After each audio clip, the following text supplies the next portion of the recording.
Thank you very much and welcome to the COVID-19 in the Americas conference. This has been a series of panels since October last year, and we are now in our last month of panels. This time we are going to talk about non-communicable diseases and a panel related with the Ncds and COVID-19. And I will just like to introduce our moderator, Dr. Felicia Knaul. She's a professor at the Miller School of Medicine and director of the Institute of Advanced Study of the Americas at the University of Miami. In Mexico, she is a senior economist of the Mexican Health Foundation, honorary researcher, professor of medical sciences at the National Institute of Public Health of Mexico, and founding president of Tómatelo Pecho, which is a civil society based in Mexico, dealing with cancer mainly. And she's also based on her research. Actually, based on her research accomplishment, Dr. Knaul was made a member of the Mexican National Academy of Medicine and holds level 3, the most senior one of the Mexican National System of Researchers. She was introduced into the Canadian Academy of Health Sciences in 2020. She has over 250 publications, and her research interests include global health, health systems and reform, gender-based violence, and children, especially in difficult circumstances. I will just add that Dr. Knaul is a survivor of cancer. She's also a strong warrior and advocate on cancer issues, which also gets her to be stronger and also with strong linkages and support from the community and civil society level. So I will leave it here. Thank you very much, Felicia. You will introduce our main speakers, our speakers for these panels. So I will leave you now, and I will leave the screen so I can listen carefully to your presentations. Thank you. Thank you, Jorge. Jorge, you are, Dr. Saavedra, as always, much too kind and much too generous. This is probably towards the end of this amazing series of Rethinking Everything that I love the way we put together this title. It's been such an honor for the University of Miami Institute for Advanced Study of the Americas and for Tómatelo Pecho to be able to collaborate with you and with your team. And, right back at you, if there's one person who's been a leader in advocacy and civil society, it has been you and the work that you have done, particularly, but no, not only on HIV/AIDS. So we learn from you. And that's part of what this series has been about, actually, with its sponsors, is to be able to see what can we learn, what have we learned from all those decades of fighting to get access that we saw with the HIV/AIDS community. And now, in the face of COVID-19, where we're at. So I'm thrilled that we were able to put together with such amazing colleagues, friends, and speakers, a special event today on non-communicable diseases and COVID-19.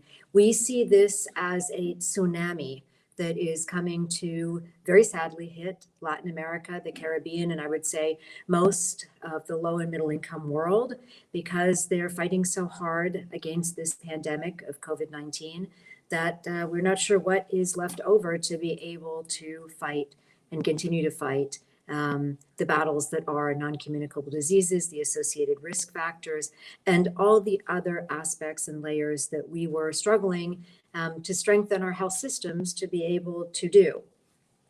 So this is a particularly important event because we are taking a forward look. We're asking, what can we do now, despite the pandemic, to be prepared for what will come? We're asking ourselves what to do about things like the fact that our data from Mexico is showing a 20 to 30% drop in the number of breast cancer, cervical cancer, prostate cancer cases, cases of diabetes that are detected. And it isn't that there's less cancer, it isn't that there's less diabetes. It's just that we're detecting our patients even later and giving them less support than we did in the past, and in regions and countries where we know that there was late detection already and that was such an issue.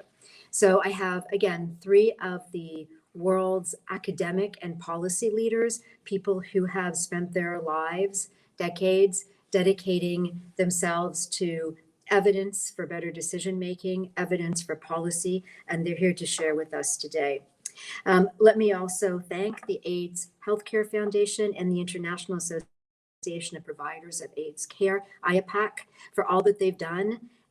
I didn't believe it was true in the fall when Jorge told me that you were going to do many webinars, and now we've seen almost 40 happen over a period of just a few months. So my congratulations and my thanks to each of these institutions again. The bios of our distinguished panelists are available online and also at the University of Miami Institute for Advanced Study of the Americas. So I will just be brief in introducing you. We have David Watkins, Assistant Professor, Division of General Internal Medicine and Department of Global Health from the University of Washington. Dr. Rachel Nugent, Vice President, Global Non-communicable Diseases of RTI International, and Dr. Carlos Santos-Burgoa, Professor, Global Health Policy at the Milken Institute School of Public Health, George Washington University. I'm going to turn it over first to David, I believe. Am I correct? Please, David, take it away. Thanks, Felicia. I will share my screen now and some slides.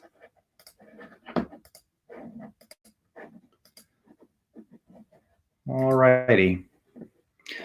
So I'm going to start by framing the situation with regards to NCDs and COVID-19 by talking about what was happening in the NCD global movement in the years prior to COVID, and framing some of the challenges that we may be facing in the next few years as we think about recovering from and rebuilding after COVID-19 hopefully resolves itself.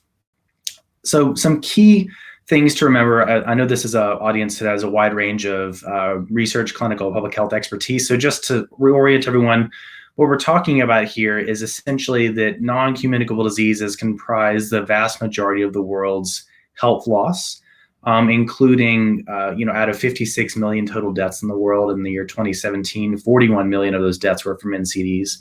And most of those deaths are happening amongst adults. And you can see amongst adults who die, 4 out of 5 die of cardiovascular disease, cancer, chronic respiratory disease, or something related to that. And so we're dealing with a huge problem. It's mostly an adult problem, but it's a problem of premature mortality, reduced life expectancy, and reduced household economic productivity, social productivity, and other sorts of measures too. And so it is a big problem for global development, for global health security, and a number of agendas that unfortunately has been neglected politically with the national level and international level for many years. We're starting to see some progress on that, but still, despite the size of this problem, it has been relatively neglected.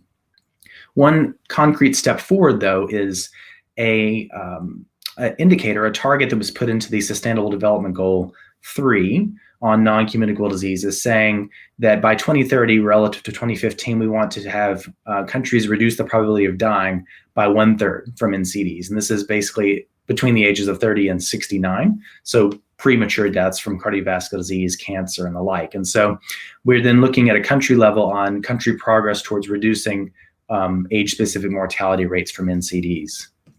Now, in 2018, a collaboration called the NCD Countdown published a report looking at progress to date on that target, on that Sustainable Development Goal target. And the long and short answer is that most countries are off track towards that target. And this is a global map showing, in this case, women. The next will be men, and death rates from cardiovascular disease, cancer, et cetera, all together grouped under NCD mortality. And so you can see that you have most countries, as I said, being off track for women. A little bit better story for men, but not too much better. And then countries that comprise the vast majority of the world's population being off track, countries like China, countries like Brazil, the US, of course, most of sub-Saharan Africa. And so what we're dealing with here is a situation where, although there's been increasing political momentum to take action on NCDs, there's not been sufficient progress on reducing NCD mortality for a number of reasons. Now, I think of the target and the challenges in achieving the Sustainable Development Goal target for NCDs in a couple of ways. There's obviously a time lag between deploying an intervention and seeing a benefit in reduced mortality, and that can be years in the case of clinical interventions like hypertension treatment or cancer screening.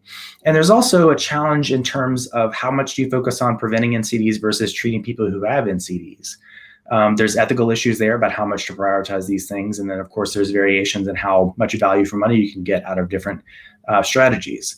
There are also a large number of interventions. If you think about the sheer magnitude of what healthcare systems offer to patients in terms of specific drugs, specific types of services, it can be quite a dizzying array. And there's obviously, for many countries that do not have sufficiently advanced primary care systems or have severe resource limitations in primary healthcare, a capacity issue for deploying interventions that require complex and longitudinal care. And that isn't even getting to the issues around financial and logistical constraints that countries face. And of course, as I mentioned before, historically, there's been a lack of political prioritization or lip service to NCDs without political action taken following declaration of its importance. And so what we're trying to do is create normative guidance for countries on what are the high impact interventions, cost effective and feasible sorts of things that countries can do that are relevant to a wide range of countries. We could talk about providing the latest, greatest cancer chemotherapy drug as a way of addressing breast cancer or colorectal cancer. But if it's not something that many countries can do for whatever reason, it's probably not going to be widely taken up and lead to sort of global progress on this target. So part of the challenge here is that we're now halfway through the SDG period, and we seem to be sort of making this slow, gradual progress. And we only have about 8 or 9 years left in the SDG period to achieve this target. So really these issues come to the fore in terms of deciding what types of things we need to prioritize, both at the national level and at the international level, in supporting countries for deploying these interventions. The Disease Control Priorities Project was one way of dealing with this. And so DCP has a long history, starting with the World Development Report in 1993 and finishing in 2018 with a series of 9 volumes that basically had recommendations throughout all areas of health on what were priority interventions and conditions to focus on in low and middle income countries. You can find all the information from disease control priorities online at this website, and as well as at the World Bank's website.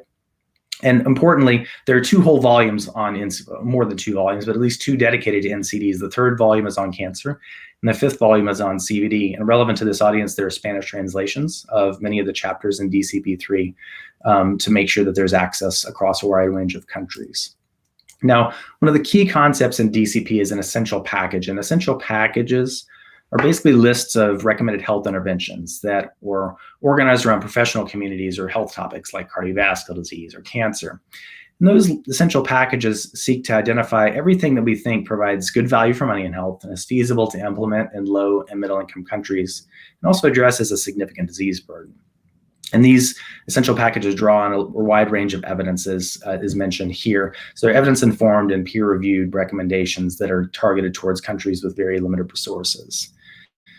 Now, we took, for this particular piece of work that I'm showing here, some recommendations from DCP3 on NCD interventions and organized them according to these delivery platforms. I won't go into this in detail, but basically what we have here is about 20 health sector interventions, clinical interventions that are in red that we think are likely to contribute substantially to reducing NCD mortality during the SDG era and are feasible to implement and likely to have big impact. And on the far right-hand side, 4 intersectoral policies, alcohol and tobacco control, basically, and you can include trans fats if you want, that are likely to contribute significantly to reduced NCD mortality. And so these essentially the early priorities for all countries. Again, these are all summarized in the disease control priorities work.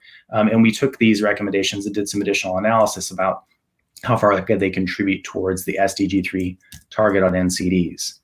Now, we looked specifically at how the combination of interventions could be tailored to local country epidemiology, cost effectiveness thresholds, and constraints to look and see what's a sort of efficient pathway to deploy interventions and how might that contribute to this target. And this is a busy slide, but I'll summarize here to basically say that most countries in the world could achieve the SDG target on NCDs by deploying the interventions I showed in the last slide. They would require, on average, probably between 5 and 10 interventions to do it, because there's a number of conditions, and countries in many cases are starting out with low levels of implementation of these interventions. But most countries could, through this focused use of these interventions, actually reach that target. Now, a number of countries would have challenges, particularly in sub-Saharan Africa, and part of this is because of logistical constraints in scaling up high population access to these interventions that are being delivered at low levels right now. But you see here across 124 low and middle income countries, you have about a quarter of them or so, a third of them might struggle to reach the target with these intervention package, particularly because of high resource constraints. Having said that, most countries could achieve the target, and the global sort of price tag for accomplishing that above and beyond what's being currently spent works out to about $11 per person per year for all 124 across 124 low and middle income countries. That works out to about $70 billion a year or so, which is a lot of money in one sense, but it's also not a lot of money when you look at it with respect to benefits on mortality and broader economic benefits. And so I'll point out here the Latin America and Caribbean, the prices are higher and the NCD burden is larger. So it's sort of about $30 per person per year to achieve the SDG target in the Latin America and Caribbean region. But these are still very reasonable numbers compared to current health spending, which is in the hundreds to thousands of dollars in many middle income and high income countries. We also looked at the economic benefits of reduced mortality from NCDs. And the short story here is that the benefit cost ratios for deploying this package versus the sort of economic benefits from doing so work out to about 8-to-1 across the world and about 3-to-1 for Latin America and the Caribbean. So every dollar you're spending on NCDs generates $3 in welfare benefits in Latin America, or $8 at a global level. So these are actually pretty substantial numbers and on par with what you might expect for reproductive, maternal, and child health interventions on the whole. Now, the problem is that COVID-19 is likely to create shocks, mortality shocks that actually get countries off track for the NCD target. So this is just a plot of a hypothetical country where we have on the y-axis the measure of probability of dying of NCDs between the age of 30 and 70. And you see that's like 30% for this country in the year 2015. And if that country wants to reduce to one third by the year 2030, that's 0.2, 20%. So that's that green line here. So if that's a historical trend, you could see what might have happened in this country in 2020 or 2021 is a huge mortality shock related to high all-cause mortality and then the side effects of COVID on people with NCDs who have higher NCD-specific death rates. So you have, in a sense, a higher probability of dying, which in of itself might linger for a while by sort of a fragmented or collapsed healthcare system. And then the rate of decline might be slower over time because of financial or other sorts of considerations in that country. And so you could see how a country that was actually making pretty good progress before COVID would actually have to seriously rethink its strategy if it experienced a severe health shock. And think about countries like Brazil who've had really, really bad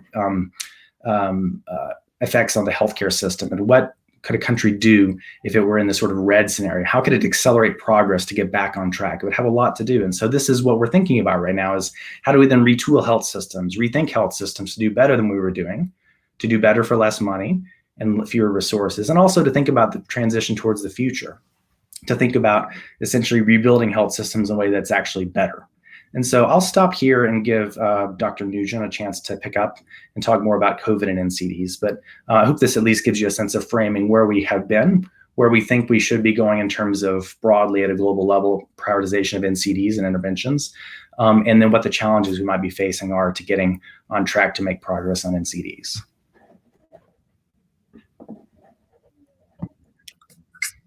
Thank you, David. And I'm going to share as soon as I see the right button. It looks like, oh, I see it. One moment. I was taught how to do this, so I should be able to. There it is.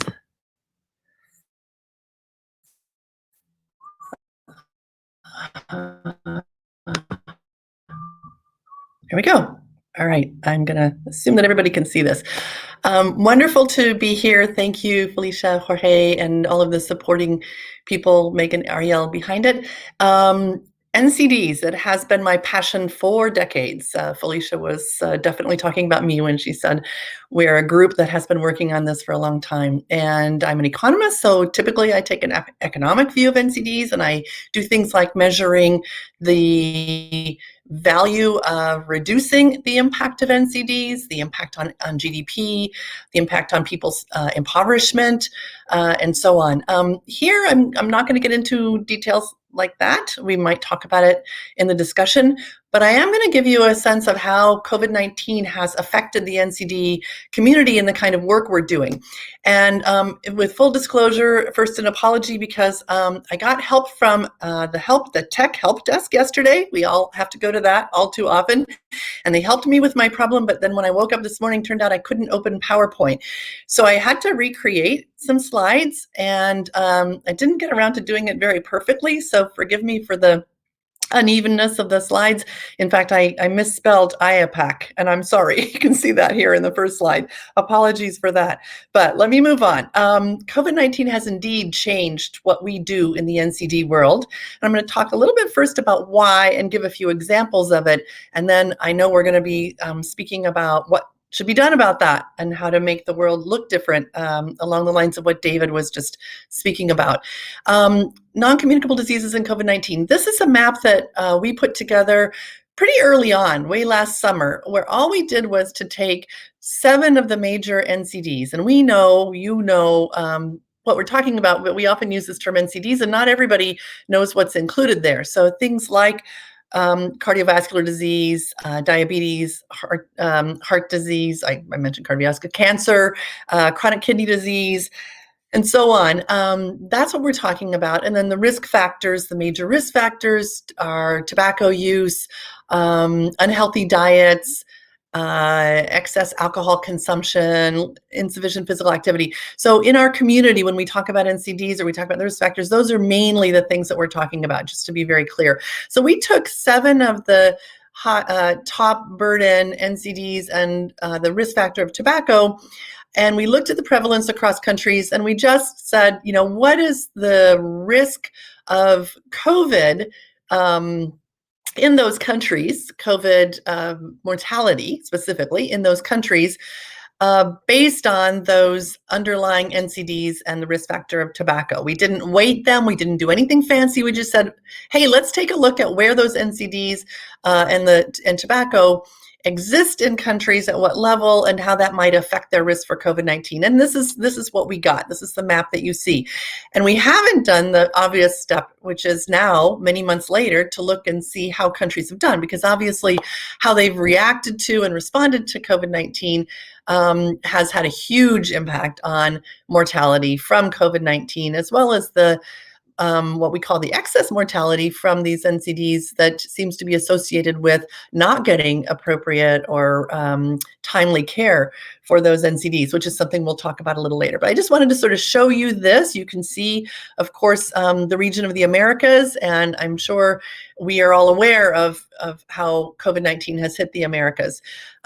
So close to home, one of the ways in which COVID has affected us is that we have just done a lot of work on COVID in my team, and I know others in the NCD community working on NCDs have all of a sudden gotten a lot more education about infectious diseases and how a pandemic works. So these are a couple of examples. Here are some more examples. We've looked at NCDs in obesity. We've looked at NCDs in urban areas. We've looked at NCDs in regard to access to medicines, all how they're being affected by COVID-19. So this link between NCDs and COVID-19 has many, many, many entry points. And we've been looking at it, measuring it, thinking about the economic impacts as well as the health impacts. Not just us. In some of our partners, we work, for instance, with Access Accelerated, which is a group of large pharmaceutical companies, research-based pharmaceutical companies who have a consortium or alliance, if you will, to work together to try to increase access to NCD medicines and products. And they have completely changed their strategic plan. So where they were working before on supply chain, on digital health, on integrated primary health care in relation to NCD meds, they've added COVID-19, and everything that they're doing, and we're measuring what they're doing and their impact, everything they're doing is through this COVID-19 lens. How can they do better with digital health given COVID-19 in a population still using digital health, for instance, to help people get access to their hypertension medicines? And there's, again, many, many ways that we'll talk about shortly to change how health systems are responding to NCDs in light of COVID. Another program here, just another example, Field Epidemiology Training Program. This is a US CDC funded program. It's been around for decades. And until recently, what they did was to train field epidemiologists on infectious disease epidemiology. And they instituted an NCD track just a few years ago in a few countries. But now we're developing a whole new training program on NCDs and COVID-19 and infectious diseases. So all of these epidemiologists around the world that are supported by this CDC program are understanding better the connections between COVID-19 and how it's affecting their populations who have NCDs. Last example here before I move on to a little more deep dive on tobacco, obesity. I'm sure you're aware that obesity, along with these other NCDs, increases the risk of severe COVID-19 and even progression to death. And a couple of weeks ago, this was released by World Obesity. It's a partner of ours. We're measuring the economic impact of obesity around the world, and we're partway through that project. And all of a sudden, COVID-19 happens, and now we're measuring the economic impact of how COVID-19 has affected people living with obesity and the economic costs of that. And this report was published, this is not our work, but it's sort of an overview of COVID-19 and obesity, where the odds of mortality from COVID-19, if you are living with obesity, are almost twice as much as if you are normal weight. Similarly, with these other NCDs I mentioned, the odds of mortality range from about 1.5 to about 3 for most of the major NCDs compared to people who don't have those conditions. And I'm talking about chronic kidney disease again, cardiovascular disease, chronic obstructive pulmonary disorder, and so on. So just to give you a sense, it really ups the odds of severe disease and even mortality. In comparison, for instance, and then I'll talk about tobacco, we all know that males are at higher risk of severe COVID-19 and mortality from it. And the odds ratios are about 1.2 if you're male compared to if you're female. So these NCDs that I mentioned and risk factors that I mentioned have an even higher increased risk, or pose an even higher increased risk of severe COVID and death than being male. Not as high a risk as just age itself, which is the highest risk factor, of course, which is more in the range of 4.5. So that gives you a sense of where NCDs fall in terms of what they are causing in regard to COVID prevalence and impacts. So let me just take a few more minutes here to talk a little bit more about tobacco. So what's the connection between tobacco use and COVID-19? Kind of obvious, I think. We know when you're injuring your lungs and you're lowering your immune function, when you're smoking, you're breathing out in a certain way, you're increasing the likelihood of spread. And tobacco, of course, is a major cause of non-communicable diseases. So we've been looking at how smoking across countries where we're working on tobacco, at how smoking and tobacco use increase COVID-19 vulnerability.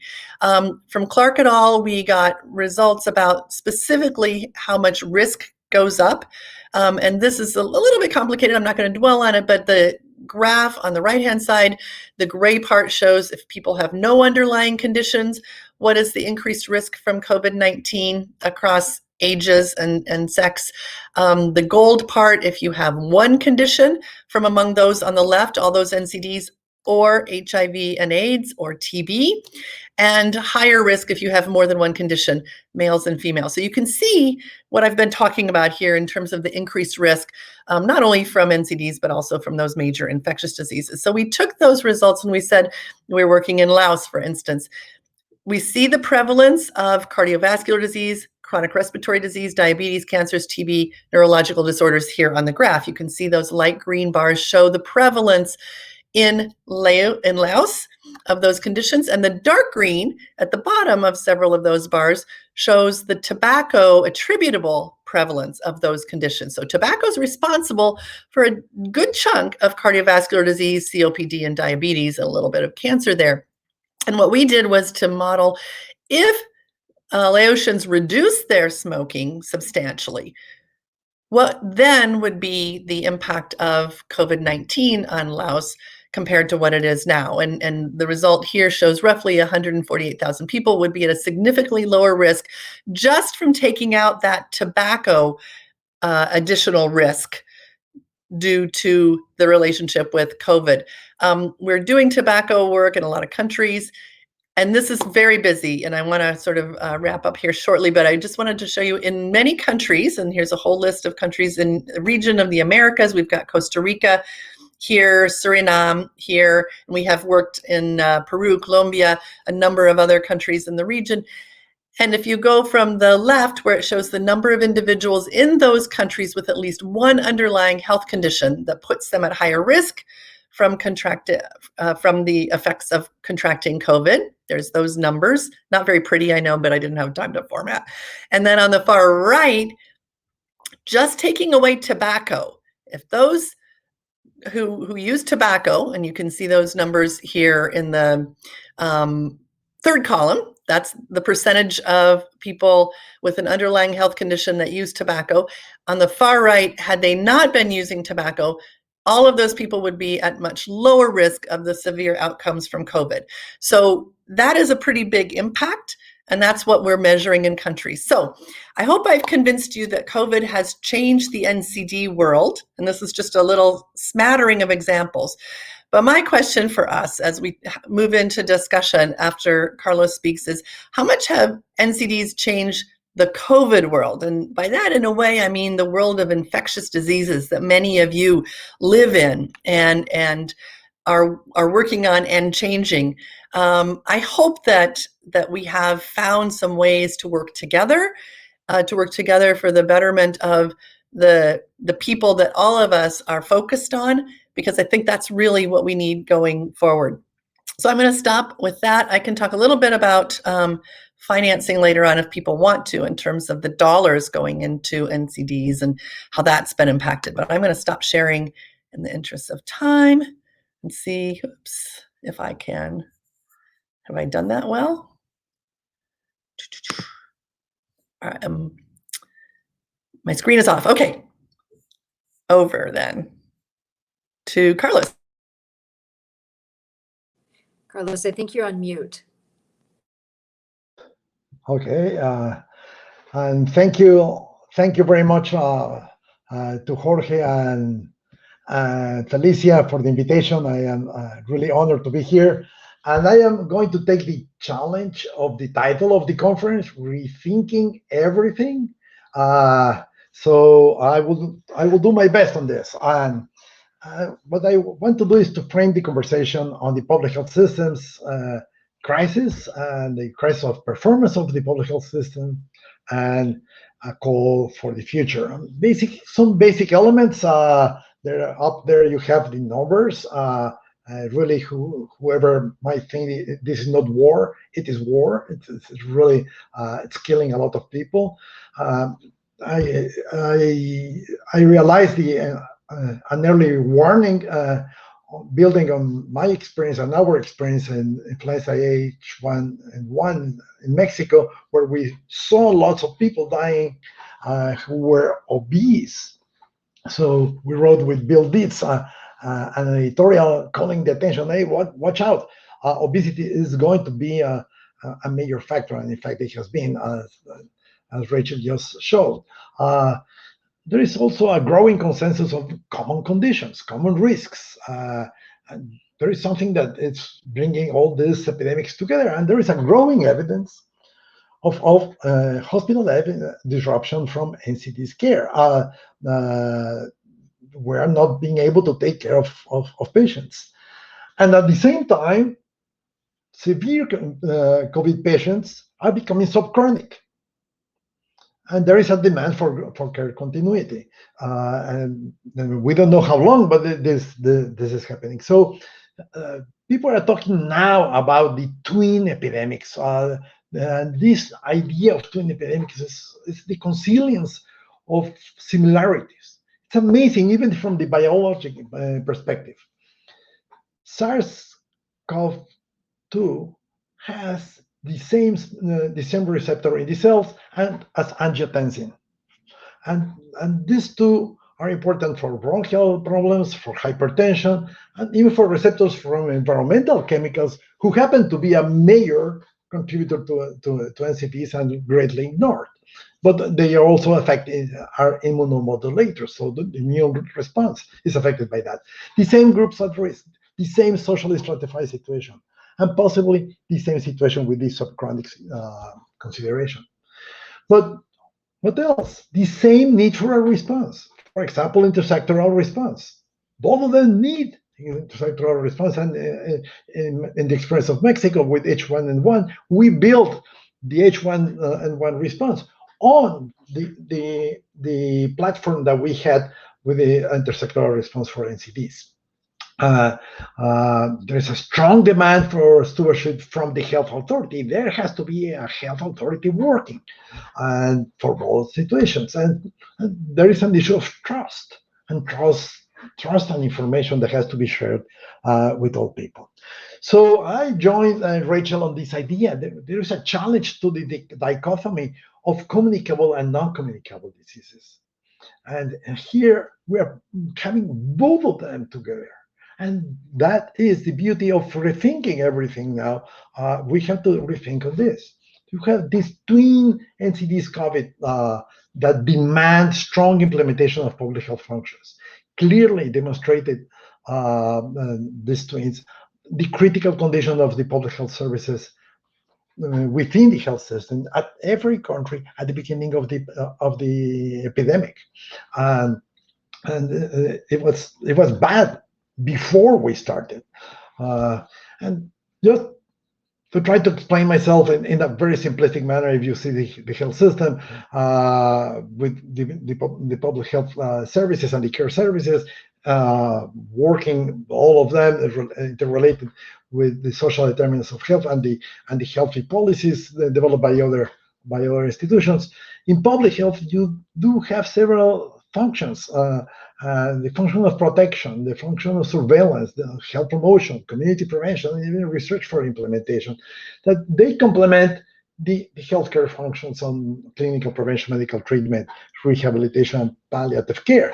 All of this is the health system, but in the case for COVID, well, there are specific deliverables that have to be provided.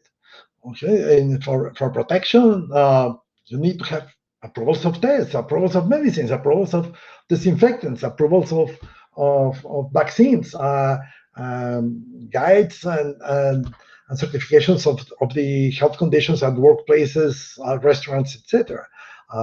Surveillance of cases, but not only for counting them, but for try to find out how to cut the spread and try to get this surveillance at the local level for the local health districts. So small area analysis is essential for this, and this analysis of vulnerability has to be done not only at this macro level, but has to be done at the local level, so we can act on at the local place. The health promotion, okay, the community strengthening, empowering people. How disempowered is the people now throughout the world and in Latin America when they don't have enough protection and enough care? So we have to empower people, and that's the role of health promotion. Changes in the environment, changes in the processes. So we have to make sure that these public health capabilities go to the primary, to the local primary care, and that is where everything has to happen. That's the front line. That's where things have to be delivered. How well are we doing on this? This is where we have to confront the reality. We have not seen the realization of the potential of the effective delivery of public health functions and capabilities there at the local primary level. And the most dramatic situation is the one on the non-delegable health protection function of the state. And that is the regulatory function, the regulatory to approve new pharmaceuticals, new disinfectants, protective equipment, hospitals' quality, to assess that the hospitals, yes, they are reimbursed, but they are providing good quality of care, continuity of care, and the local situations. But the issue of trust it's critical in the pandemic, and the best example is now with the vaccines. FDA has shown the best practice on transparency and building trust on the vaccine, the 3 vaccines that they have approved. But here's the situation in Latin America. 19 countries are vaccinating 7 different vaccines in Latin America. Only 7 countries have declared regulatory approval processes. I don't know what, without any transparency, and some capacity for pharmacovigilance. So this goes beyond of what the WHO approvals have. And so who is taking care of this situation, and what's going to be the future of this? So COVID-19 has disrupted an already weak healthcare system and a public health response to NCDs. And this was the diagnosis in May by WHO and Pan American Health Organization. This is the situation of the Americas.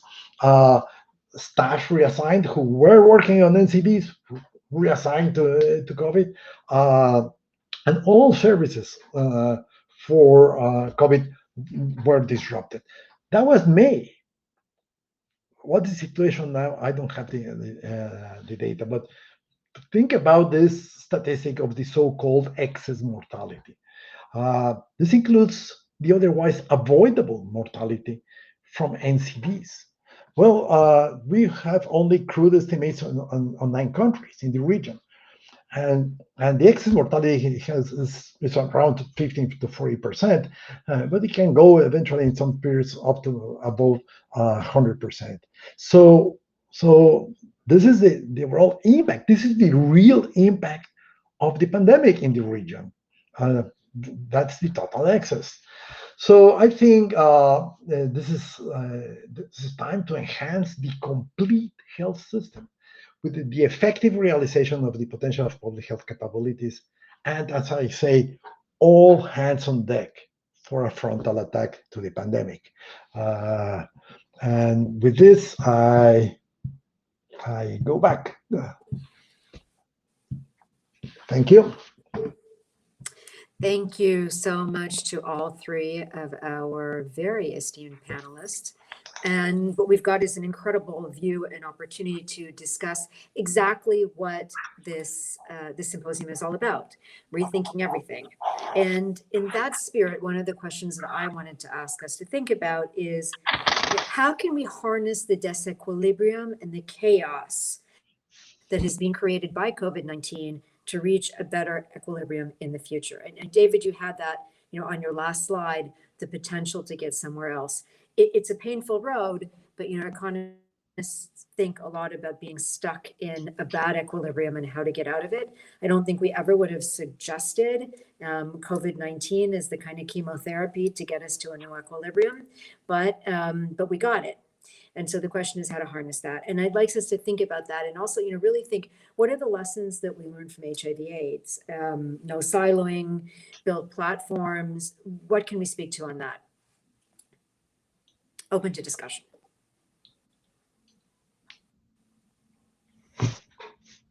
Carlos, go ahead. I just can see you. Yeah, I thought it was David. You were directing that to David. No, but you don't have to go exactly the same route. I would love to jump into that because I think that is the opportunity. I think that breaking the silos and saying we are confronting a common epidemic, the NCDs epidemic. Okay, it was ongoing for many years, and now we have this COVID pandemic, and it clearly shows that we need exactly the same approaches and to work on them. Without the NCDs epidemic, I would say the COVID pandemic would have a much lesser impact, a much lesser. It would have produced this size of a damage. So I think we have a golden opportunity to really break this paradigm of communicable, non-communicable diseases. And if we manage to do that, And if we manage to reflect that in the budget and in the conception of how we organize the healthcare, that would be fantastic. Rachel, do you want to jump in on this? Yeah, I'll jump in. Thanks, Felicia. I think that one of the things that we need to take to heart more, we were well aware, but I think we need to take to heart more, is that this has to be about the person living with various conditions. Because across the world, people are not living with one condition or even two, especially as they get older. People are exposed to and living with multiple conditions. So I think whether we use the medicalized term multiple morbidity, or whether we, think about it as patient-centered healthcare, or however, we have to think about the convenience of the person who is at risk and how to try to reduce and manage those risks. And so there's a lot of learning, of course, learning from the HIV and AIDS experience. For instance, bringing things to the community. And what is it that you can do in the community? What is the role of peer support, for instance? Emphasis on prevention. Well, it took a long time for the HIV and AIDS world to get to prevention. But let's not miss that boat again, because we know, and David has shown very clearly with the numbers, that prevention pays off. And there are a lot of young people, even though not everyone recognized that early in this pandemic. I think we're seeing, tragically, more and more impacts on young people as we start looking more carefully at that and understand, neurological impacts, long COVID, other kinds of things. So prevention is something that we can do and we need to do, especially for young people, right away. And that will save a huge amount of money and demand on the health system for decades to come. So those are just a few things there, but I just want to stress that I think if we continue the journey, I think that we have that has started on patient-centered care, and not to be honest, not having the medical professionals be the ones that make the decisions about how the care system is set up, because that's not working, and it's not going to work for NCDs over the long run. I think we can make some progress in bringing these things together. Over. David, any thoughts on this one? Yeah, I would just add or build upon what Carlos and Rachel have said. I think three things that come to mind immediately for me is, one, I think the opportunity here is a really great political and social opportunity, because at least from my perception of reading the lay media, press, et cetera, is that there's a growing health literacy amongst the general public about health in general. People are more interested in health. There's a more awareness in the general public that health is important as a social sort of like public good. And this creates political opportunity to pass health reforms and generate more investment for health in countries if people can capitalize on it. They can expect more of their governments to do more on health, to do more on health care, as well as health promotion and prevention of disease. And so I think, much like UHC only happens and during a crisis, health reforms only happen during a crisis. I think this is a crisis, and it's an opportunity for further advancement of the health agenda overall, not just a COVID response. I think the second thing is that bringing people who work on health areas together under different silos that are unified by delivery systems, delivery platforms, such as primary healthcare, would be really productive, because I think we've been siloed too long thanks to our development partners into you do child health, you do HIV, you do whatever, you're an NCDs person. And, and I think this doesn't do patients very well. And it's certainly not doing patients very well, for instance, in a lot of African countries that are looking to provide care for people with HIV who are now getting older and require diabetes care, for instance. And so thinking about the whole patient, thinking about the whole system, instead of fighting our little wars in academia, I think would be really productive. And the third thing, I think, building on what Rachel just said, is that our health care systems don't seem to be serving patients very well, at least in terms of a client-centered approach to providing care. And, I think again, this is coming from my experience reading, the press and talking to family who are not health people. They're actually quite enjoying all this sort of telehealth that's going on now. And I think it's a really great opportunity to think about reforming delivery systems and rethinking how we can put the client back at the center of the healthcare encounter. I think it would be nice one day to make obsolete the notion that you have to go to a health facility to receive care for many things. I mean, certainly there'll always be a place for hospitals and clinics to do certain things, but to be able to go for certain things to a particular building where there's a health worker, I think we can rethink that. And for things like cardiovascular disease, our whole half of our progress on cardiovascular disease in the US in recent years has been getting people to show up to a referral hospital on time to get a stent. And that's not happening during COVID. So why do we keep building on that system and trying to push that further? I think we need to think about new investments and new research products, new technologies that actually get people, like, circumvent these problems altogether. We need different ways that don't rely on specialized platforms and high cost medicines to actually improve NCD outcomes. And I think, that the sort of time, geographic, and other sorts of barriers that people face due to COVID, including, stay-at-home orders and things like that, provide an opportunity for us to say, okay, well, how can we reimagine healthcare delivery systems in ways that are more nimble and take into account the fact that this is not the last pandemic we'll face as a global community? Well, music to my ears as someone who lived breast cancer.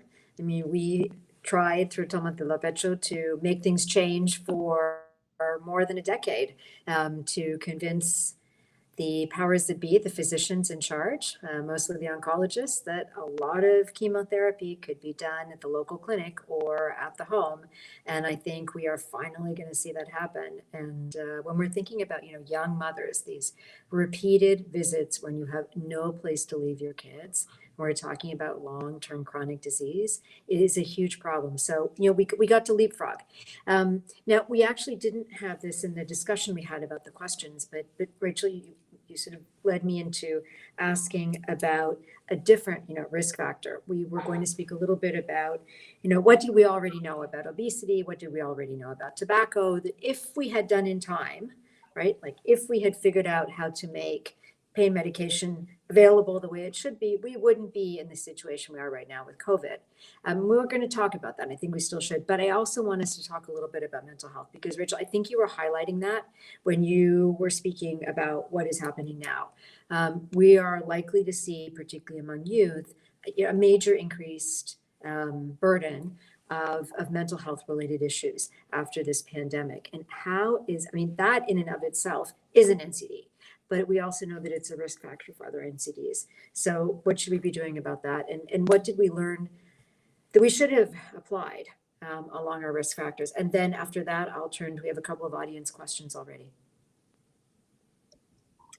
I'll just jump in first because you mentioned me, and you're right about mental health. And for people in the audience, I mentioned sort of the big NCDs and the big risk factors, and in the WHO parlance, we had 4 big NCDs and 4 big risk factors, but mental health was not one of those big NCDs originally, and only in the last few years has it been put on the map as, look, this is just as important a priority as cardiovascular disease or cancers and so on. So that's one thing to say, is that it has been getting a lot more attention, and now here we are in COVID, and it's a whole new world as well. So the happy thing is, I think a lot of people have been paying much more attention to mental health, and so there is better surveillance, there's more preparation. We're working on, and we've just finished an adolescent mental health investment case to show the benefits of dealing with mental health issues among adolescents. So what should we be doing with COVID? Well, one thing that I learned just a few days ago that surprised me was a survey came out. Some of you might have seen it because I can't remember where it came from. I think the London School, but maybe someone remembers, that showed mental health impacts among adolescents during COVID. And in contrast to what we're reading in the sort of the general media, there are a lot of adolescents that are doing well during the COVID period, a lot that are not, and that gets a lot of attention. But there are a lot that are doing well, and just to bring it home, I have 2 16-year-olds, and one of them couldn't be happier staying in his room, doing his homework, playing his games, and not having to go out. And the other one is miserable because he likes to go out and he likes to see people. So I think, I'm living the reality of the world. So I think that we, what we're learning is that, we shouldn't we should be cautious not to overgeneralize, when it comes to sort of what are the right responses and who is at risk. And that speaks to the point David and I both made earlier about, really understanding, and you too, Felicia, with the example that you gave, really understanding what works for people where they are, the mom with little kids, or or the teenager. It may be that we're going to be talking about rethinking education as well, and that there are going to be a lot of kids that don't want to go back to that school in the same way that they were. So I think this is a great opportunity. I'm actually kind of excited about the attention it's bringing to mental health, not just the telehealth, which a lot of mental health professionals don't like very much. But you know what? If it's working for the patients, that's where they should be going, at least for some things. So I think it underscores what we had already said to some degree. Ober. If I may jump in,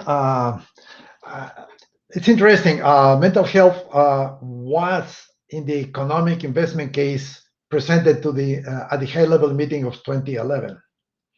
It didn't come into the resolution of the high-level meeting because of this 4x4 scheme that I think it is already obsolete for our chemicals. For example, I will always advocate for the chemicals. What are the chemicals?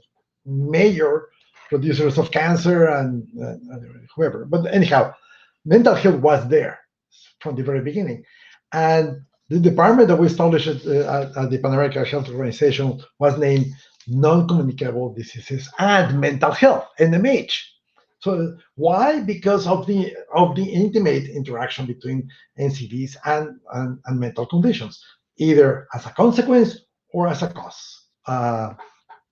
So it is interesting. But now, if we think in terms of, I agree with you, Rachel, that we have to think about the resilience of our youth, and yes, we have to trust them. They are going to be resilient.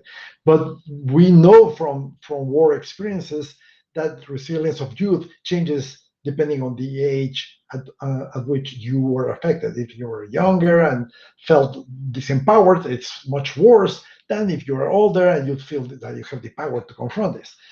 So this takes me to the issue of the consequences of COVID as a subchronic disease. At least now, this is going to become a subchronic disease, COVID, but with the experience of death, so much death, and people not being able to accompany that, and the bereavement and the disempowerment situation. I am very much concerned about the disempowerment process. As a health promoter and also as a resource, we need people who feel empowered to act. And there is nothing more disempowering than not being able to be with your mother, with your father, with your dear one when that person dies. And we couldn't do anything about it. We couldn't participate. I think that is going to have a consequence for a generation. David, any last words on this one before we turn to the audience question? Well, I would just say, building on what I said about cardiovascular disease, I think the wrong way to go would be to double down on our current approaches to mental health, which are medicalizing everyone and not addressing the drivers of mental disorders, and in particular, the reason that the situational factors such as COVID and such as other sort of social unrest, inequality. And so I think this is an opportunity to bring back in social determinants into the conversation and say what's actually driving the epidemic of mental health, and how did COVID make that brewing epidemic worse? Rather than turning to, let's just scale up psychiatry services and let's just do this. I think that works for some conditions, but probably for mental disorders, it's the wrong way to go. Okay, we have actually several very interesting questions, and I'm going to read those, which means I can see the questions, but I can't see all of you. So you'll just have to go ahead and jump in. One from Alicia is talking about fragmented health systems. So what are the disadvantages of fragmented health systems over integrated health systems? Do we have any thoughts on that? We probably have a lot of thoughts on that. Any summary thoughts on that? Well, let me jump in there quickly. Let's say, what would be the advantage of a fragmented system? Maybe the advantage would be the possibility for the system to move very quickly, innovate fast, and do things easier, like the small units might be able to do it. The problem is the lack of communication between the parts of the system, and that is what really generates the problem. And fragmented systems are extremely inefficient in getting this interconnection. And we have it here in the States. Just try to walk the system. You need somebody to help you to walk from your general practitioner to the specialized clinic or to the hospital. They don't talk each other at all. I have personally, what I do, I carry my own medical record, so I can tell them what the other person should have told about my disease. So anyhow, fragmented health systems have a huge problem on integration and communication. Yeah, I think we got quick wins in the early 2000s with vertical programs for child health and to some extent HIV. And so I think there's clear efficiency advantages to sort of, I won't call them fragmented, but but vertical approaches or targeted programs in some areas. And I think even in more sophisticated and advanced health systems, there's a role for like the sort of like vertical TB program for outbreak control. But the fact that these programs are not being coordinated, and in many countries that there's a number of outside participants in kind of creating conflicting priorities and conflicting policies, is I think part of the problem is that countries aren't empowered to integrate and streamline what they're doing, even if that uses more targeted delivery approaches. And so I think that's more of a sort of political problem than it is an actual healthcare delivery problem. Rachel, jumping in on this one, or? No, go right ahead. I'd like to hear from the questioners. So there's more, but the other, and I wanted just to add to that, because I never resist the opportunity to share the Frank Sepulveda model of the diagonal approach, right? That you need the vertical, which is exactly what David was speaking to. You need these disease-specific programs, but you also need the horizontal programs that improve and strengthen health systems overall. And when they work together, and I think particularly when you can link them to social welfare programs and anti-poverty programs, that's when we're really getting the best bang for our buck. And what really worries me are countries like Mexico that took apart those programs the month before the hurricane was hitting, right? The month before COVID-19 was coming in, we decided to take the roof off of the house and the hurricane hit. And that really worries me, because the question is, how can we, build these systems back up again, both to meet challenges like vaccinations, but also on NCDs. So, Alicia, I think it was a great question, and we had a lot to say. Let me see if we can bring in one more. So let's see. Ana Espinosa is asking, what is going to happen after we reach our quote unquote new normal? Health systems will need to find more innovative ways to reach their patients. Is that true? Will health systems need to find more innovative ways to reach their patients? Maybe I'll just start real quickly. I think they already are. And I think that for NCDs, that's very, very important, because adherence to their medicines, adherence to exercise programs, to healthy diets, those are all incredibly important for people living with NCDs. And that is sometimes a problem. We all know that, whether or not we have an NCD, we know it's sometimes hard to live that healthy life. It's especially important for people with diabetes and so on. So how do you reach those people? Well, you don't say you have to go to the doctor every couple of weeks or every month to report how you're doing. That is not going to do it. So using mobile technologies, using family support, peer group support, other kinds of things that are within the community. Some of those have been very, very successful. I mean, years ago, the very famous program of Agita Sao Paulo in the region to get people together out on the streets to dance and to move and to improve their health that way. So there's lots of examples. We haven't really scaled them up. We haven't really learned from one place to another and applied them widely. But I think, Anna, that's a great question. I think the new normal has to take a very holistic look of the human being and what they need and how to provide it. And it's not just about health systems. We know that.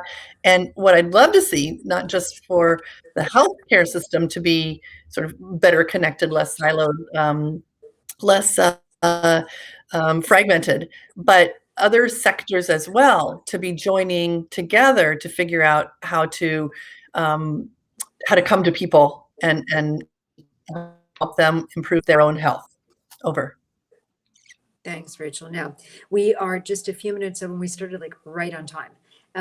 So I wanted to give each of our panelists, so a minute if you have, a last sort of idea that you think we need to highlight. I think, repeating is about educating, and educating is about repeating. So if there's something we want to sort of bring home to our audience, please go ahead, and then I'll just close and thank you. Carlos, do you want to start?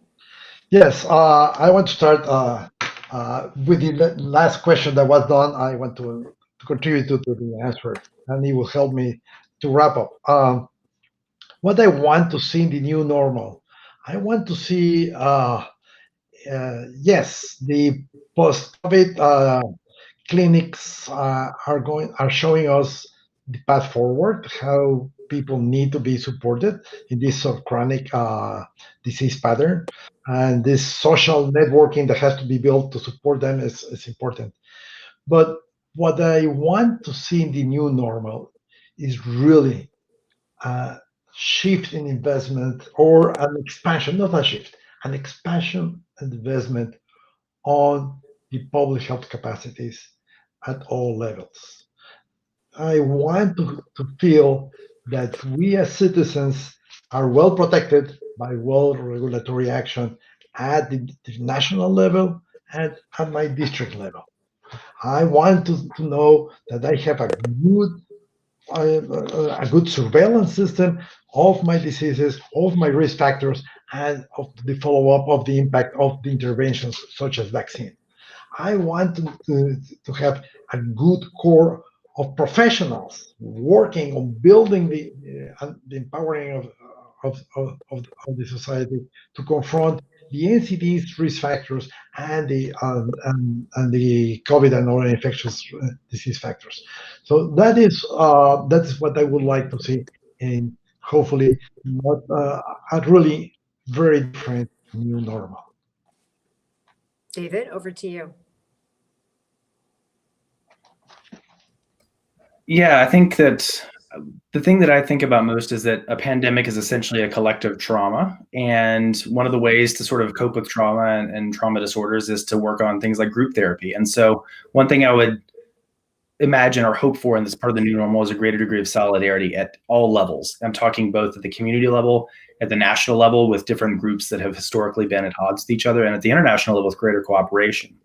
And I think, Rachel's example of pharmaceutical companies partnering together and working with others more with putting the patient at the center is a great example. And so I think we need to see ourselves in a sort of collective human state as more in cooperation rather than competition. And I would hope that sort of a mass sort of suffering event, a mass casualty event like this could spark new and more innovative ways to cooperate and to build better societies and more equal societies. Rachel. I already spoke. I started. You started. No, but you spoke. Okay, up to you. You can still have a last word. No, no last. All right. So then the last word is mine. Say, Felicia. The last word is mine then. So, and I think, this idea of collective trauma, but the idea of, building better and beyond through global solidarity, through local and national solidarity. And, speaking to what Rachel mentioned also, with all of the sectors finally, coming to work together is the way we need to think about this, that it has been a trauma, but that it's created a series of opportunities coming out of it. And so there are many, many that have suffered losses in this world around this pandemic that are, unthinkable losses. But at the same time, those losses have been had, and out of that, we should bring some new knowledge and some new ways to work to be able to help people to be healthier in the future and have better, more enjoyable lives. So on that sort of positive note, I have one last thing, which is to thank each of our panelists, David, Carlos, and Rachel. But also I want to thank my staff, particularly at Tomate La Pecho and the University of Miami Institute for Advanced Study of the Americas. And it's Julio Rosado and Sonia Xochitl Ortega who have done most of the work on our site in Mexico to put these panels together. So I'm very grateful to both of them. They never get to appear, but they're always there making this possible. And then, of course, to again thank AHF and IAPAC for hosting these events, for hosting this series of webinars. And Jorge, again, I know you're there in the background listening. And it has been, I doubted your ability, and that was my mistake, because you have done something amazing here. Put together just an incredible number of events, a huge amount of knowledge. And now the challenge is how we're going to use all of this moving forward. I understand that the material from this panel is going to be available through IAPAC and through AHF, and also through our Institute for Advanced Studies of the Americas at the University of Miami. So thank you all. And we look forward to continuing to being in touch. And thank you for all that you're doing to make this a better, slightly safer, slightly healthier world going forward. Thank you, everyone. Thank you.